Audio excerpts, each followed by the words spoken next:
এই জন্য মুহতারাম হাজিরিন, কোরআনে কারীম নাযিল করেছেন আল্লাহ, তার হেফাজতের দায়িত্ব গ্রহণ করেছেন আল্লাহ। এই জন্য নবীজির জামানা থেকে 1400 বছর 1500 বছর প্রায় হয়ে গেল, এখনো পর্যন্ত কোরআনে কারীম আগে যেমন ছিল তেমনই আছে। আয়াত তো পরিবর্তন করা দূরের কথা, শব্দ পরিবর্তন করা তো দূরের কথা, আজ পর্যন্ত জবরজের একটা নোক্তা পর্যন্ত কেউ কোনো সময় পরিবর্তন করতে পারে না।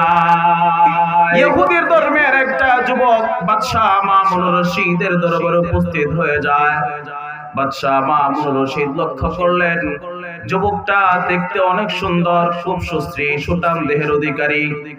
বাদশাহ মামুন রশিদ যুবককে ডাক দিয়ে বললেন, যুবক, তোমাকে দেখতে অনেক সুন্দর দেখা যায়, সুন্দর দেহের অধিকারী, সুঠাম দেহের অধিকারী তুমি যদি ইসলাম গ্রহণ করো, আমি তোমার সাথে সুন্দর আচরণ করব, আমি তোমাকে আমার কাছের মানুষ হিসাবে নিয়ে নিব, তোমাকে আমার উজির হিসাবে গ্রহণ করে নেব। বাদশাহ মামুন রশিদ এই কথা বলার পরে যুবকটা সাথে সাথে প্রত্যাখ্যান করে বলল, আমি আমার পিতৃপুরুষ বাপ দাদার ধর্ম ত্যাগ করে ইসলাম ধর্ম গ্রহণ করতে পারবো না।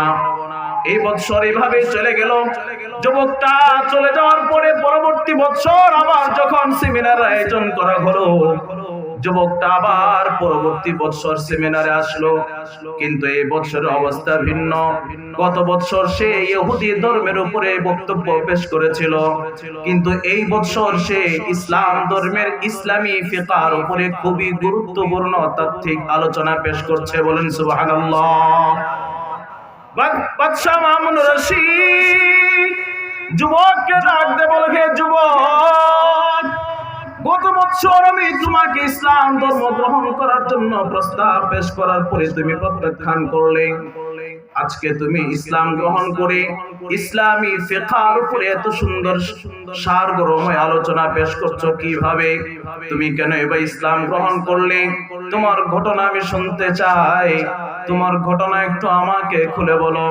যুবক ডাকতে বলে, বাদশাহ মহোদয়, আপনার মজলিস থেকে যাওয়ার পর আমি চিন্তা করলাম বর্তমান সময়ে, আমাদের সময়ে, বর্তমান সময়ে যে সমস্ত আসমানি কিতাব আছে, আমি একজন সুন্দর হস্তলেখক, সুন্দর করে লিখতে পারি, তাই আমি প্রত্যেকটা গ্রন্থ নিজ হাতে লিখতে শুরু করে দিলাম এবং লেখার মধ্যে কিছু পরিবর্তন করতে লাগলাম, কিছু আমি এদিক সেদিক করে দিলাম, আবার কিছু নিজের থেকে কিছু কথা তার মধ্যে অতিরিক্ত বাড়ায়া দিলাম। তাওরাত লেখার পরে ইহুদিদের কাছে নিয়ে গেলাম, ইহুদিরা আমার কাছ থেকে চড়া মূল্যে তারা ক্রয় করে নিয়ে গেল। ইনজিল লিখে আমি খ্রিস্টানদের কাছে নিয়ে গেলাম, খ্রিস্টানরা আমার থেকে চড়া মূল্যে তারা ক্রয় করে নিয়ে গেল।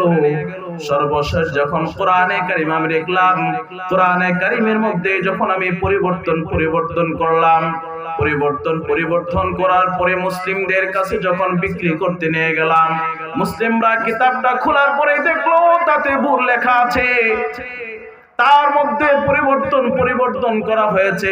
তাৎক্ষণিকভাবে নেওয়া তো দূরের কথা, আমার দিকে ফিক্কে মারলো, নিক্ষেপ করে ফেললো। এরপরে আমি চিন্তা করে দেখলাম তিনটাই তো আসমানি কিতাব, প্রথম দুইটা তারা চড়া মূল্যে নিয়ে গেল, কিন্তু কোরআনে কারীম তারা চড়া মূল্যে নেয় নাই।